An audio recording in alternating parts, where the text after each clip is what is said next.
Hi friends, మనం ఇంత ముందు వీడియోలో ఫ్రంట్ పార్ట్ డాట్స్ గురించి షేప్స్ గురించి చెప్పాము.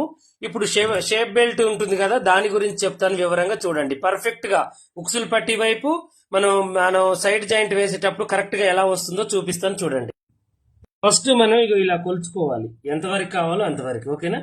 తర్వాతకు వచ్చేసి ఇలా క్రాస్ గా తీసుకోవాలి హెచ్చు తగ్గింపులన్నీ. ఇప్పుడు నేను ఏంటంటే ఒరిజినల్ 2 లైనింగ్లు 2 వేసాను. వేసి దీని పొడవు వెడల్పు చూసుకొని కట్ చేసేసుకున్నాను. 4 పార్ట్లుగా 4 షేపులు వస్తున్నాయి కదా, లైనింగ్ 2 ఒరిజినల్ 2 విడివిడిగా చేసుకోండి. ఇలా మనం చక్కగా ఇలా తీసి పైన గీరేసి ఇప్పుడు బ్యాక్ పార్ట్ మొత్తం తయారు చేసుకున్నాకనే ఫ్రంట్ పార్ట్ జోలికి రావాలండి.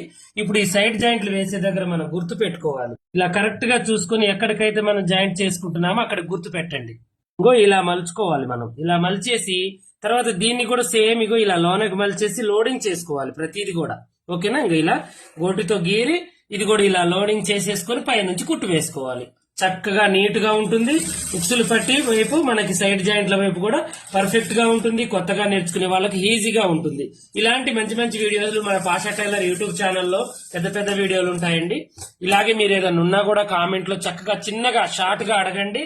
నేను చిన్న చిన్న డౌట్స్ ఇది షార్ట్లలో పెట్టేస్తాను. చూడండి ఎంత చక్కగా వచ్చేసిందో. మనకి ఇటువైపు కరెక్ట్ గా ఉంటుంది. సైడ్ జాయింట్ చేసేటప్పుడు కూడా పర్ఫెక్ట్ గా ఎక్కువ తక్కువలు రావు అనమాట.